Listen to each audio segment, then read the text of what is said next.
Sikop ang usa ka babae nga giingong misuway pagpalusot og illegal nga drogas sa prisuhan sa Talisay City.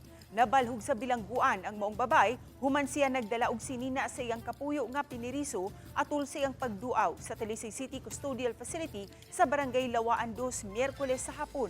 Ang dinakpan nga si alias Vilma, 47 anyos, taga Barangay Lagtang. Sa investigasyon sa kapulisan, nasuta ang dinakpan, naghatod og personal nga kagamitan sa iyang kapuyo nga si alias Jerry.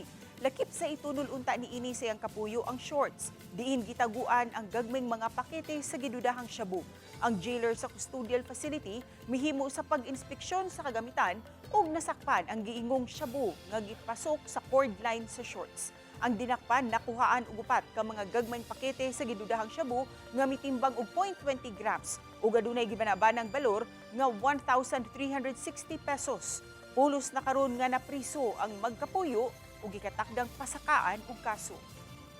Warning sa tanan, katong mga kontrabando gyud di yun angay natong ipasulod dito sa atong custodial facility. Tanan nga mobisita, part magana sa security sa custodial facility nato nga i-check yung tanan mga pagkaon, sabon, salina before na madala or maduol sa ato ang mga piniriso